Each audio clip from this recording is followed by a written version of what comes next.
enfraquecida diante de Jalim. Restavam menos de 100 pessoas no salão de justiça. Enfraquecida e Vida Dupla estavam entre elas. Enfraquecida ficou o mais distante possível de Vida Dupla, pois ainda restava um amargo ressentimento contra ele em seu coração. Ele também a evitou. Os 4 guardas reais entraram e convocaram a presença de Enfraquecida. Ela estava nervosa para saber para onde estava indo, mas grata por deixar Vida Dupla para trás. Como os outros, ela foi levada à entrada do grande salão. Foi informada acerca do protocolo e conduzida para dentro. Ao passar pelos cidadãos de Afabel, ela também reconheceu a muitos que haviam ido para lá antes dela. A maioria deles não era tão direta e apaixonada quanto à sua fé como ela havia sido enquanto estava na escola. Enfraquecida, estava impressionada por ver ali várias pessoas que ela havia pensado que certamente estariam ausentes. Enfraquecida aproximou-se do trono e percebeu os tronos menores que o cercavam. Ela reconheceu alguns professores e outros que ela esperava ver como líderes do reino. Entretanto, havia muitos outros sentados nestes tronos que a surpreenderam. Eles eram os cidadãos menos conhecidos de Endel. Havia ali também alguns que haviam sido ricos. Como poderiam os ricos estar em tal lugar de honra? Pensou ela consigo mesma. Antes que sua mente pudesse responder, ela ouviu a voz de Jalim. Preste-me contas acerca de sua mordomia. A grande tela exibiu sua vida. Enfraquecida, ficou satisfeita em rever seu período escolar.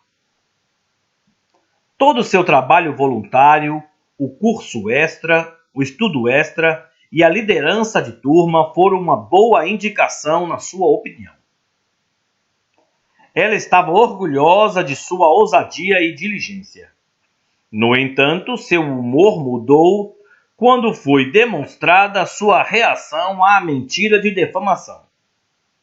Estava claro que ela havia se recusado a deixar aquele ressentimento de lado. O problema do seu coração foram expostos e não eram nada bonitos. Então, o seu relacionamento com Vida Dupla teve início. Ela nunca havia se arrependido de seu envolvimento com ele. Ela havia sempre se sentido uma vítima, colocando toda a culpa em difamação e em Vida Dupla. Isso fez com que, enfraquecida, nunca assumisse a responsabilidade pelas suas escolhas. À medida que sua vida se desenvolveu, ela viu a ira, a amargura e o desejo de vingança se multiplicarem. Embora houvesse conseguido suprimir parte disso, ela nunca havia lidado com a raiz desses sentimentos. Isso se revelava não apenas em seu ressentimento eterno contra a Vida Dupla e difamação, mas também no fato de que ela culpava Jalim por seus infortúnios. Como ele havia permitido que um homem como Vida Dupla ensinasse em sua escola? O ressentimento e a falta de perdão estavam sendo expostos como algo duro e inexorável. Ao término da exibição, estava claro que ela era uma mulher amargurada a quem faltava bondade para com os outros. Entretanto, mesmo com tudo isso revelado diante da grande assembleia, ela estava confiante de que seu compromisso forte no princípio lhe garantiria o favor do rei. Ela temia uma pequena repreensão mas nunca imaginou o que estava por vir. Jalim voltou-se para o escriba real. O nome de enfraquecida está no livro da vida? O chefe dos escribas respondeu: Não, meu senhor. Jalim pronunciou seu julgamento. Enfraquecida, você é culpada por desviar-se da justiça e por me negar por traição, e deverá ser levada à terra abandonada de Lone para passar o resto de sua vida em tormento de trevas, desespero e solidão profunda. Enfraquecida ficou atônita. O choque que teve foi ainda maior do que o de qualquer um dos outros antes dela. Isso não podia estar acontecendo. Ela estava aprisionada a um sonho mau. Não, um pesadelo. E precisa acordar, de algum modo. Talvez ela tivesse entendido mal. Incrédula, ela perguntou: Jalim, você disse que eu vou ser levada à terrível terra de Lone? Sim, enfraquecida. Você ouviu corretamente, disse o rei. Como pode ser isto, senhor Jalim? Eu creio em você. Isso foi demonstrado claramente na exibição da minha vida. Eu tive uma vida boa como base para as minhas convicções. Sei que o meu coração se endureceu e que o amor dentro de mim morreu, mas isso não foi culpa minha. Foi culpa de difamação e de vida dupla. Eles fizeram com que eu esfriasse. Jalim respondeu: Você se esqueceu das minhas advertências através dos seus professores? A maldade vai se espalhar tanto que o amor de muitos se esfriará. Mas quem ficar firme até o fim será salvo. Você não ficou firme até o fim.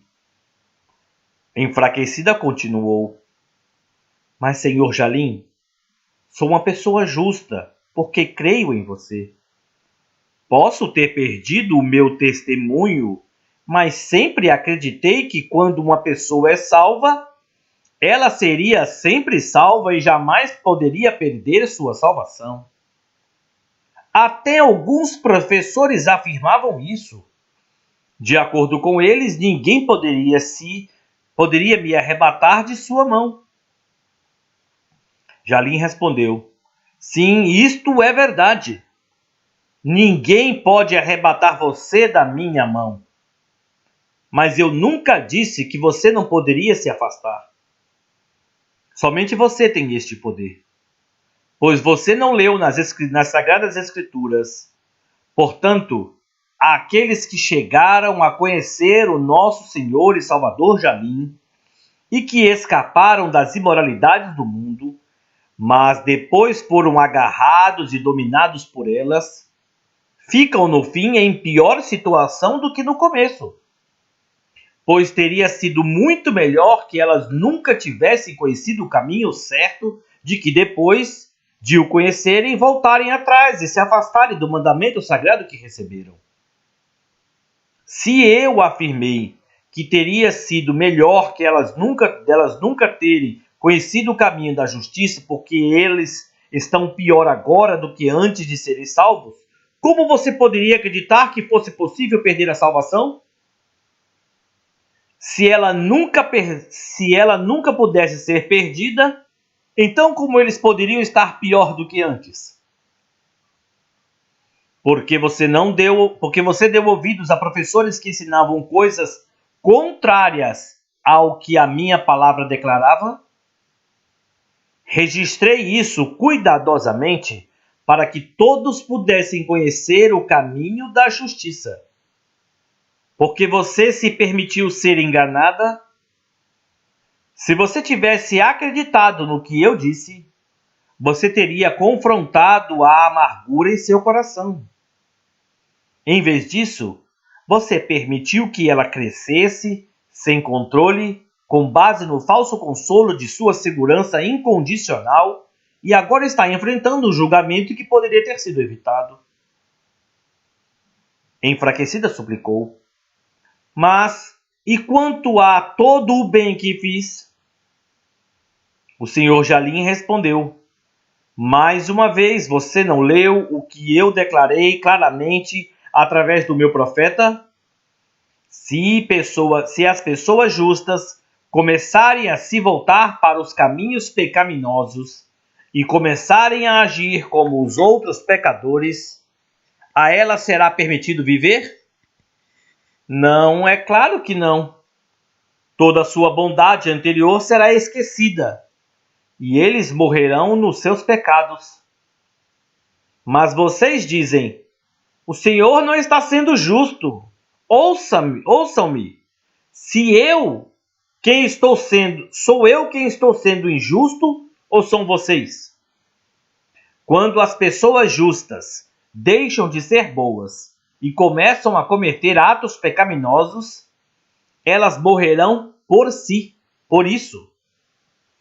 Sim, elas morrerão por causa de seus pecados. É exatamente como está escrito: a sua bondade e seus atos de justiça são esquecidos, e não lhes serão creditados. Ainda tentando entender, enfraquecida disse: mas, Senhor, o Senhor disse que se eu o confessasse como o meu Salvador, e o meu nome seria escrito no livro da vida.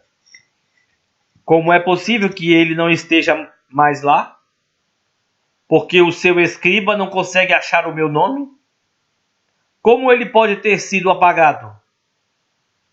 O senhor Jalim, pacientemente, mas resoluto, respondeu: você não ouviu o que foi dito antes. Aquele, porém, que perseverar até o fim, esse será salvo. Aqueles que permanecem até o fim, até o juízo, são os que vencem. E eu disse claramente: o vencedor será assim vestido de vestiduras brancas, e de modo nenhum apagarei o seu nome do livro da vida. Se eu disse que não apagarei o nome dele do livro da vida, significa que ele pode ser apagado. De outro modo, eu teria dito: se você me confessar como Senhor, e o seu nome estará para sempre garantido no livro da vida. Enfraquecida suplicou: como você pode me enviar para Lônia, o lugar para onde os mortos-vivos são enviados? Jalim voltou-se para um dos subgovernantes. Leia os escritos antigos que foram levados ao conhecimento dos cidadãos de Endel. O governante abriu em Provérbios 21:16 e leu: quem se afasta do caminho da sensatez repousará na companhia dos mortos. Enfraquecida ficou sem fala. Então ordenou o rei aos serventes: amarrai-a de pés e mãos e lançai-a para fora nas trevas. Ali haverá choro e ranger de dentes, porque muitos são chamados, mas poucos escolhidos. Quando o chefe da guarda se aproximou, ela amaldiçoou Jalim. Enfraquecida, foi dominada pela violência de uma amargura e corrompida por sua natureza duplamente caída. Ver Judas 12. Ela era uma árvore no final do outono, arrancada pela raiz, sem que lhe restasse nenhum fruto de justiça. Ela teve seus pés e mãos atados e foi levada em direção à porta lateral do auditório. Do mesmo modo, foi colocada em uma das prisões. Quando ela deixou o auditório, o chefe da guarda informou à congregação de testemunhas: queridos amigos, se vivermos deliberadamente em pecado, depois de termos recebido pleno conhecimento da verdade, já não resta sacrifício pelos pecados. Não haverá nada que possamos esperar, senão a terrível expectativa do juízo de Jalim e do fogo vingador que consumirá os seus inimigos. Pois nós conhecemos aquele que disse: a mim pertence a vingança. Eu retribuirei àqueles que a merecem. Ele também disse: o Senhor julgará o seu povo. Horrível coisa é cair nas mãos do jalim vivo.